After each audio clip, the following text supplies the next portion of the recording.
우리들에게 주시는 하나님의 말씀, 로마서 8장 31절에서 36절까지의 말씀, 우리 다 같이 한 목소리로 읽도록 하겠습니다. 시작.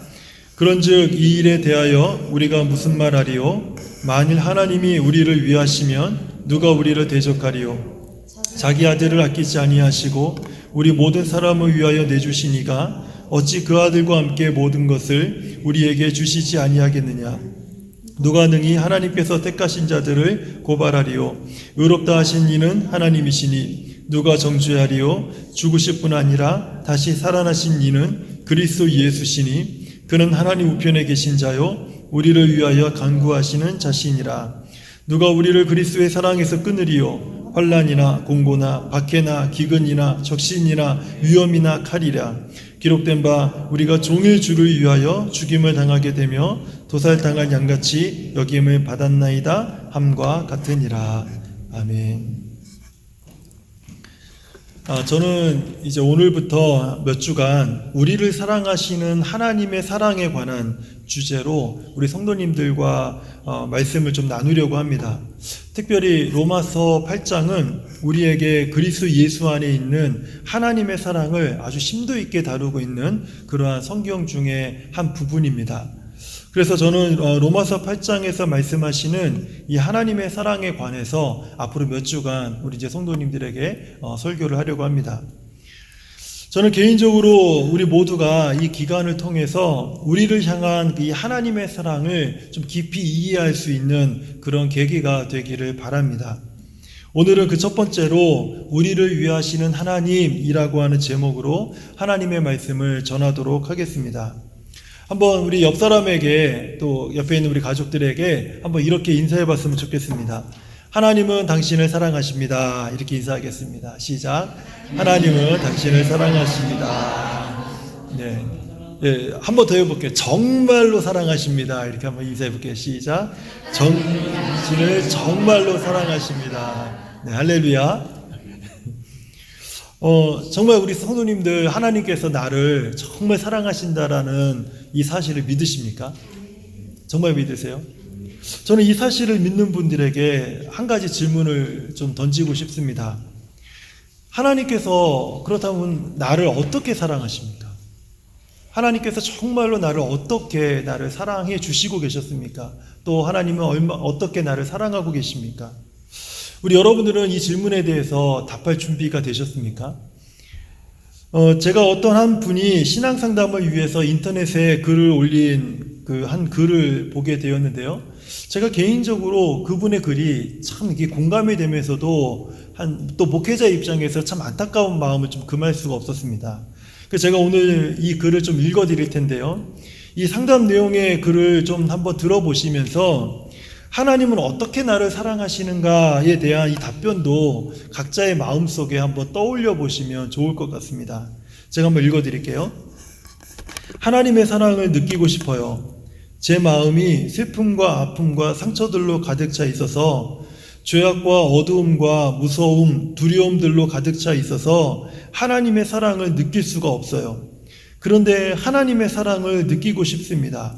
하나님이 나를 얼마나 사랑하시는지 마음으로 진심으로 느껴보고 싶습니다. 단 한 번이라도 좋으니 나를 얼마나 사랑하시는지 하나님의 사랑을 느껴보고 싶습니다. 아무리 말씀을 읽고 들어봐도 아무리 울면서 찬양을 드려도 한순간일 뿐입니다. 마음은 평안해지긴 하지만 하나님의 사랑은 느껴지지가 않네요. 기도하고 싶어도 기도가 나오지 않아서 저는 어떻게 해야 될지 모르겠습니다. 정말 이 하나님의 사랑을 느껴보고 싶어서 예수님이 나 때문에 십자가를 지신 내용의 책도 읽어보고 영화도 보고 은혜가 된다는 찬양을 들어봐도 느껴지지가 않아요. 과거에 너무 아픈 기억 때문에 제 마음이 닫혀버렸습니다. 진심이 사라졌어요. 그때 저를 구해주신 분은 분명히 하나님이셨는데 아무도 제 아픔을 몰라줄 때, 아무도 제 곁에 없을 때 저를 안아주시고 제 아픔을 어루만져 주신 분은 정말 하나님이셨는데 그런 하나님을 다시 찾고 싶어요. 나를 구해주시고 나를 사랑하신 하나님을 다시 찾고 싶습니다. 내가 이렇게 하나님을 찾고 있는데, 내가 이렇게 하나님의 사랑을 다시 느껴보고 싶은데 하나님은 나타나시질 않네요. 너무 힘들어요. 너무 외롭고 점점 지쳐갑니다. 도와주세요. 세상이 너무 힘들고 밉습니다. 나에게 상처만 준 세상이 너무 미워요. 아무도 나를 진심으로 사랑해 주지 않아요. 저는 하나님을 찾고 싶습니다. 이게 이제 그 한 사람이 이제 신앙 상담을 위해서 올린 글의 내용입니다. 제가 이 글을 읽으면서 참 공감이 되는 부분은 무엇인가 하면, 하나님의 사랑을 이분의 말처럼 저도 어느 때는 깊이 막 느끼면서 막 감격하고 감동하는 그런 순간이 있는가 하면, 또 어느 순간에는 이분 말처럼 그 하나님의 사랑을 정말 막 느끼고 싶은데 하나님이 너무 멀리 계신 것 같고, 기도하고 싶어도 기도도 잘 안 되고, 성경을 들었다가 다시 내려놓고 잠깐 펼쳤다가 어디 읽어야 될지도 몰라서 다시 꼽아놓는 그런 일들이 사실은 제게도 있었거든요. 그러다 보니까 제가 이 분의 글을 읽으면서 참 이렇게 공감되는 부분이 상당히 좀 있었습니다. 혹시 우리는 이 글을 쓴 사람처럼 이 비슷한 고민을 하면서 신앙생활을 하고 있지는 않습니까? 우리는 하나님께서 우리를 사랑하신다는 이 사실은 알고 있는데, 막상 우리 삶에 뭐 여러 문제가 닥치고 여러 고민들이 밀려오면 나를 사랑하는 하나님은 도대체 어디에 계시는 거지? 이런 질문이 사방으로 우리를 도배했던 그런 경험들은 안 가지고 계십니까? 우리가 신앙생활하면서 이러한 고민을 하게 된다면 그 이유는 무엇일까요? 저는 오늘 말씀을 준비하면서 이런 생각을 가지게 됐어요. 만약에 우리가 신앙생활을 하면서 이런 고민들이 계속해서 우리 삶에 있고 내 마음 중심에서 그것을 밀어내지 못하고 여전히 마음 한구석 한켠에 자꾸 이런 고민을 제가 두면서 함께 살아가고 있다면 그 이유는 무엇일까? 그 신앙생활에 그 어떤 문제가 있는 것이 아닌가라는 생각이 들었습니다. 고민하는 중에 제가 이 설교 제 노트에다가 이렇게 제가 답을 썼습니다. 이 질문에. 신앙생활의 중심이 나에게 있기 때문이 아닌가? 나 중심으로 신앙생활하고 있기 때문에 내가 이런 고민에 빠지고 있는 것이 아닌가? 예를 들면 이런 것이죠. 우리가 원하고 바라는 이 하나님의 사랑이 성경에서 표현하시는 하나님의 사랑과 일치하지 않을 때, 그것이 일치하면 문제가 되지 않는데 그것이 일치하지가 않을 때 우리는 이런 고민을 갖게 되지 않는가 하는 생각을 갖게 된 것입니다. 하나님은 우리를 어떻게 사랑하시나요? 저는 오늘 이 질문을, 오늘 우리가 읽었던 본문이 로마서 8장 31절부터 해서 오늘 본문 전체를 보면서 이 질문에 대한 대답을 제가 아닌 로마서 8장이 대답하고 있는 그 대답을 제가 함께 좀 나누고 싶은 것입니다. 하나님은 우리를 어떻게 사랑하시는가? 로마서 8장 31절은요 이렇게 말씀하고 계십니다. 하나님은 우리를 위하신다. 하나님이 우리를 어떻게 사랑하시는가? 하나님은 우리를 위하시는 분이다. 다시 말씀드리면 하나님은 우리 편에 계신 분이에요. 우리 사이드에 계신 분이에요. 하나님은 내 편이라는 것이죠. 바로 이것이 하나님이 우리를 위하신다라고 하는 그런 의미입니다. 오늘 이 본문 31절을 좀 더 정확하게 말씀을 드리면요, 사실 성경은 이렇게 이야기하고 있습니다. 만일 하나님께서 우리 편에 서 계신다면 도대체 어떤 일이 일어나겠습니까? 이렇게 오히려 우리들에게 질문을 하고 있어요.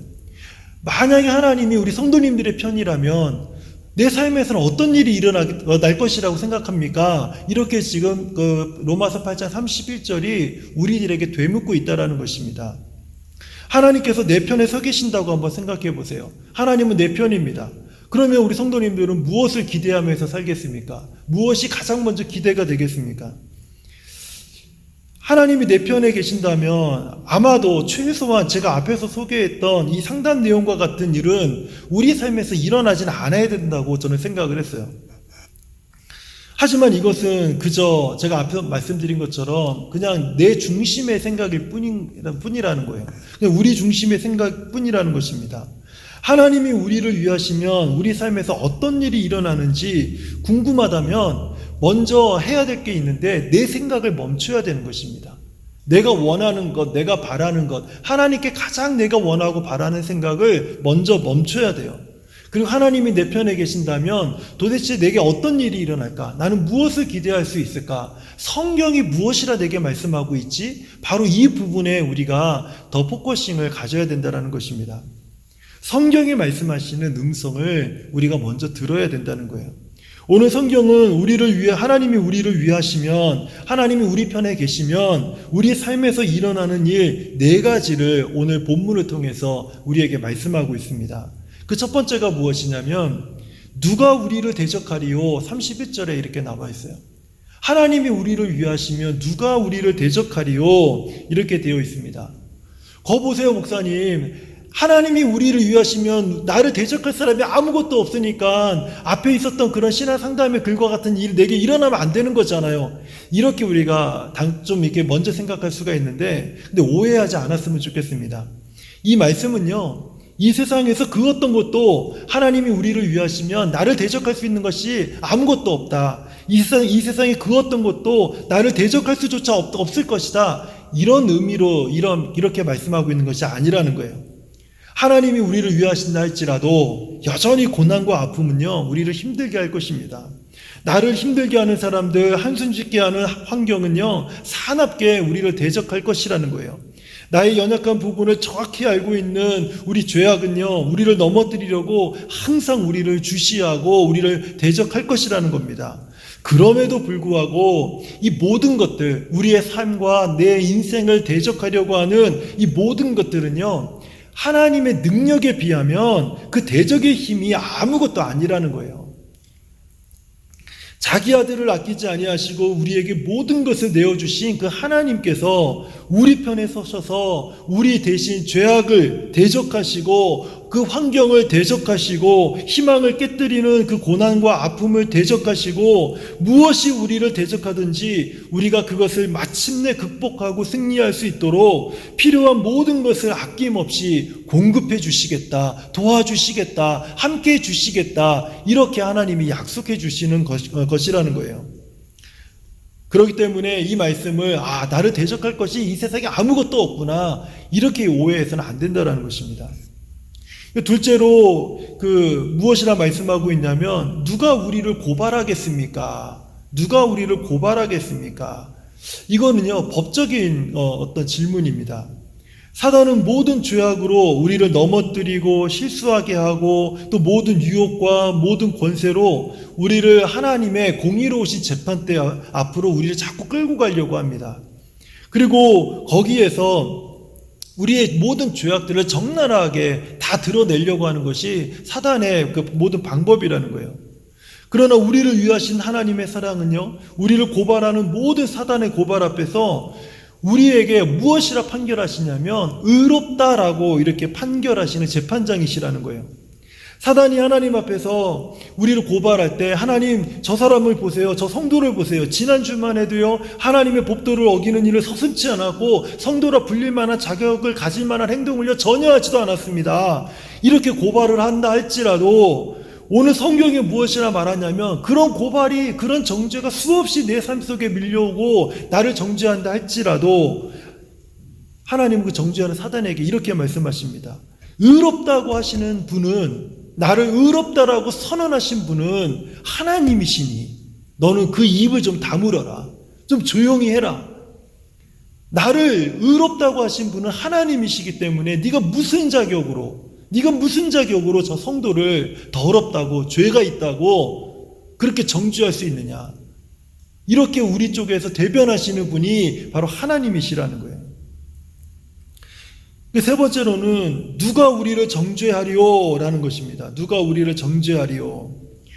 혹시라도요, 만에 하나라도 재판장 되신 하나님께서 우리에게 불리한 판결을 준비하신다 할지라도 성경은요, 우리에게 무엇이라 말하냐면 당당할 것을 이야기합니다. 누가 정죄하리요? 누가 정죄하리요?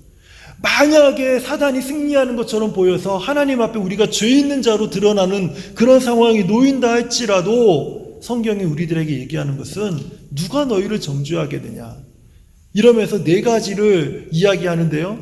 너희를 위해서 죽으신 이는 예수 그리스도이시다.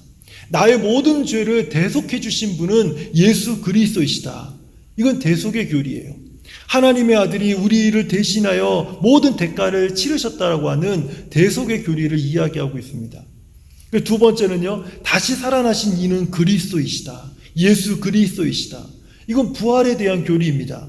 하나님의 아들이 새 생명으로 부활하셨고 그분과 우리가 하나 됨으로써 우리 또한 새 생명을 얻게 되었음을 이제 가르쳐 주는 것이죠. 또 한 가지는 하나님 우편에 계신 분은 예수 그리스도이시다. 이것은요, 상속의 교리예요. 하나님의 아들이 전 우주에 대한 주권을 가지고 왕이자 최후의 심판관으로 지금 다스리고 계셔서 그분을 따라 우리에게 주시는 모든 상속에 대한 기업을 우리에게 약속하시는 그 상속에 대한 교리에 대한 부분이에요.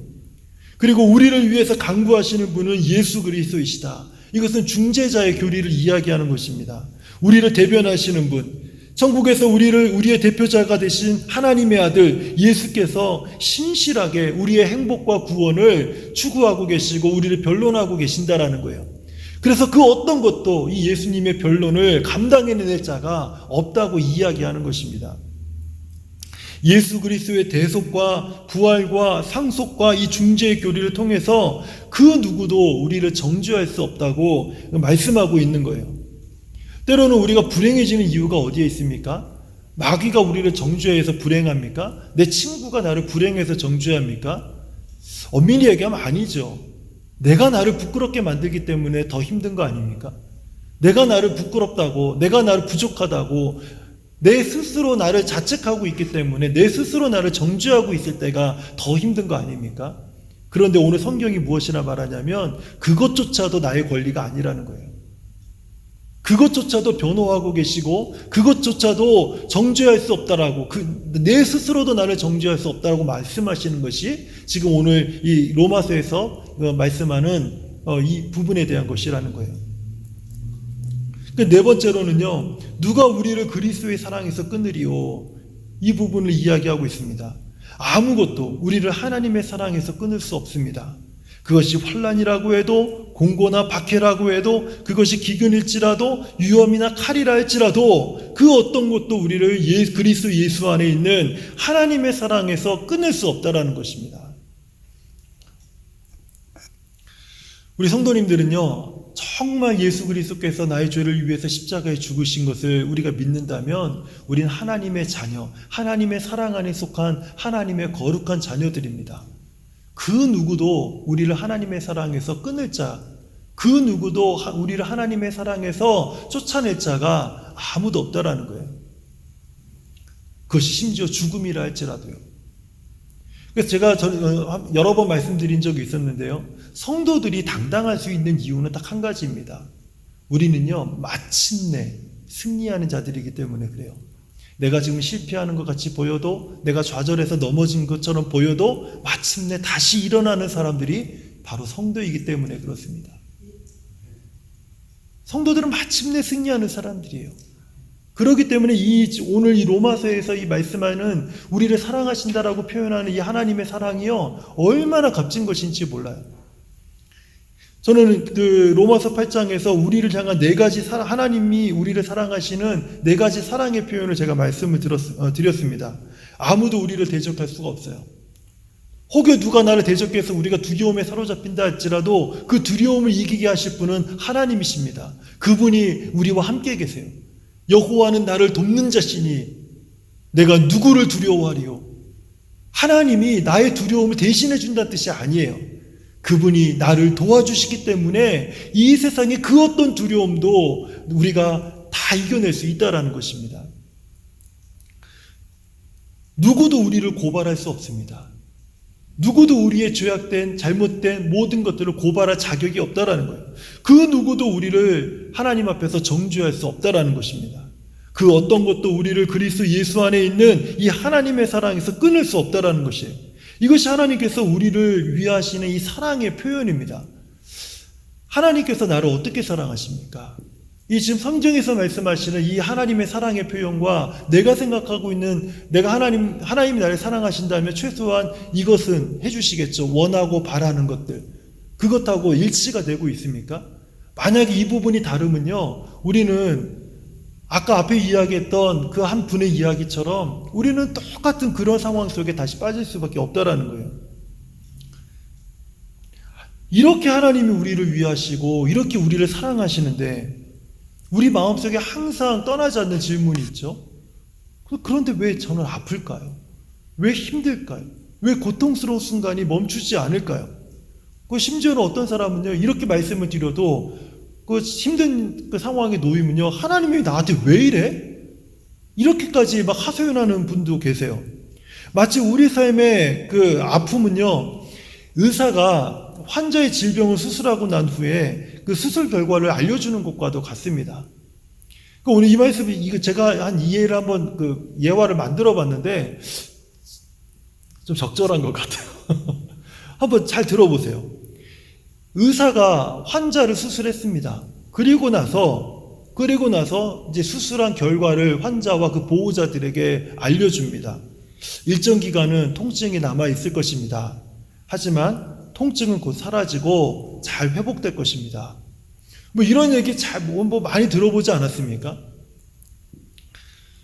우리의 삶 속에 여전히 남아있는, 하나님이 나를 사랑하심에도 불구하고 여전히 남아있는 이 아픔의 문제, 고통의 문제, 이 어떤 상함의 문제, 이런 문제들에 대해서 우리가 이해해야 될 방법은 이거라는 거예요. 지금은 아플지 모르지만 이것이 지나고 나서, 그것이 사라지고 나서 곧 회복될 순간이 우리에게 찾아올 것이라는 거예요. 제가 이것을 실제적으로 경험한 적이 있었는데요. 2014년 여름에 저희 큰애가 이 과호흡 증세로 저녁에 이제 응급실에 간 적이 있어요. 근데 제가 그날 저녁에 11시에 응급실을 갔는데 집에 돌아오지 못했습니다. 오다가 다시 가고, 오다 다시 가고, 오다 다시 가고, 3번을 저녁에, 새벽에 계속 이머전시를 나왔다가 다시 들어가고, 나왔다 다시 들어가고, 나왔다 다시 들어가는 그런 일을 반복을 한 적이 있어요. 그런데 이머전시에 있는 닥터가 진찰할 때마다 괜찮다고. 그런데도 불구하고 다시 집에 오려고 하니까 또 증세가 일어나는 거예요. 다시 또 이머전시를 가고. 근데 의사는 또 괜찮다라는 거예요. 다시 또 나왔다가 또 들어가고. 결국에는 이제 다음날 아침 11시까지 병원에 있으면서 결국 스페셜 닥터를 만나서 이제 진료를 받고 3일간 기계를 달고 심장 테스트까지 해야 되는 그런 상황까지 갔었습니다. 닥터는 이렇게 얘기했어요. 이 마지막 테스트에서 아무 문제가 없으면 이제 걱정하지 말라는 거예요. 혹시 문제가 생겨도 병원에 다시 오지 말라는 거예요. 제가 하도 자주 가니까 이제 오지 말래요. 왜 그러냐면 시간이 지나면 좋아질 거라는 거예요. 근데 제 마음은 그렇지가 않은 거예요. 저희 큰애의 마음은 잘 모르겠지만 제 마음은 그렇지가 않은 거예요. 불안한 거예요. 그런데 그 의사 말대로 문제가 없었어요. 진료 후에도 이제 큰애는 1주간 정도 계속 잠을 자지 못하고 계속 힘든 시간을 가졌습니다. 그리고 1-2주 후에 이제 다시 정상적으로 학교를 가면서 물어봤더니 이제 이렇게 물어봤어요. 학교 다니니까 좋아졌네? 이랬더니 아무렇지도 않게 그러네? 이러고 다시 일상생활로 돌아왔습니다. 호흡에는 여전히 문제가 있는 것처럼 보여도 결국 정상적으로 돌아올 것을 알았기 때문에 의사는요, 그냥 견디라는 거예요. 그 시간 동안에 견디라는 것입니다. 하나님의 사랑이 여전히 우리를 덮고 있습니다. 그런데도 우리는 아플 때가 있죠. 우리의 삶은 힘들고 고달플 때가 있습니다. 심지어는 내일을 우리가 신뢰할 수 없을 때가 있잖아요. 내일이 불안할 수 있잖아요. 근데 내일을 신뢰할 수 없어서 막 답답한 마음을 가지고 끙끙거리면서 살 수도 있다라는 거예요. 어떤 사람은 나를 힘들게 하는 것이 하루가 멀다고 매번 이렇게 찾아올 수가 있습니까? 정말 하나님이 계신다면 어떻게 이럴 수 있습니까? 이렇게 저한테 하소연하시는 분도 제가 들은 적이 있어요. 그럼에도 불구하고 오늘 성경이 우리들에게 말씀하는 것이 무엇입니까? 걱정하지 말라는 거예요. 이것이 정상이라는 것입니다. 이것이 정상이라는 거예요. 마치 수술을 마친 환자가 마취해서 깨어날 때 수술 전보다 통증이 더 심하고 괴로울지 몰라도 마침내 통증은 가라앉고 사라지는 것처럼 하나님께서 우리를 위하시기 때문에, 하나님께서 우리를 사랑하시기 때문에 우리가 하나님의 사랑을 신뢰한다면 마침내 그 두려움은 사라질 것이라는 거예요. 마침내 그 고난은 지나갈 거라는 거예요. 그 아픔과 상처는 아물게 될 거라는 거예요. 외로움은요, 다른 길로 다 지나가 버릴 거라는 거예요. 로마서 8장 35절에서 선포하는 이 그리스도 안에 있는 위대한 이 하나님의 사랑에 대해서 우리 성도님들이 좀 귀를 기울여서 잘 들어보시길 바랍니다. 제가 한번 읽어드릴게요. 로마서 8장 35절에 누가 우리를 그리스도의 사랑에서 끊으리요? 환난입니까? 공고나 박해입니까? 그것이 기근입니까? 적신입니까? 아니면 어떤 위험이나 칼이겠습니까? 우리를 우리 주 그리스도 예수 안에 있는 하나님의 사랑에서 그 어떤 것도 우리를 끊을 수가 없습니다. 이것을 기억하십시오. 이것을 명심하십시오. 이렇게 지금 로마서 8장에서 성경이 우리들에게 말씀하고 있는 것입니다. 오직 우리는 모든 일에 우리를 사랑하신 이 하나님의 사랑으로 말미암아 넉넉히 이기게 될 것입니다. 이것이 하나님께서 우리를 사랑하신다 고백하시면서 우리에게 주시는 약속입니다. 그렇기 때문에 이 약속을 붙들고 우리가 살아갈 때 잠깐 힘들 때 있습니다. 잠깐 아플 때 있습니다. 잠깐 눈물 흘릴 때가 있습니다. 잠깐 고난스러울 때가 있어요. 답답할 때가 있어요. 앞이 보이지 않아서 어찌할 바를 모를 때가 있어요. 그럴 때 어떻게 해야 되겠습니까? 그 어떠한 것이라 할지라도 우리를 우리 주 예수 그리스도 안에 있는 하나님의 사랑에서 끊을 수 없다라고 하는 이 위대한 하나님의 말씀을 우리가 붙드는 거예요. 이 말씀을 붙들고 이 말씀을 의지하고 그리고 그 시간을 견디는 것입니다. 그러면 그것이 지나가는 거예요. 그것이 사라지는 것입니다. 그것이 우리에게 왔다가 나도 모르게 그것이 가버리는 거예요. 그리고 하나님의 사랑이 우리 안에 풍성히 머물게 되는 것을 우리가 경험하게 된다는 것입니다. 이번 한 주간도 이 말씀을 힘있게 붙들고 우리에게 주어진 삶에 승리하는 우리 모든 성도님들 되시기를 주님의 이름으로 축원합니다. 이 시간에 우리 같이 한번 말씀을 붙들고 기도했으면 좋겠습니다. 하나님, 제가 정말 하나님의 사랑을 저도 경험해 보고 싶습니다. 저도 느끼고 싶습니다. 그렇지만 주님, 제가 하나님의 사랑을 경험하고 싶은 것은 성경에서 말씀하고 있는 그 하나님의 사랑, 그 실체를 제가 경험하고 싶은 것입니다.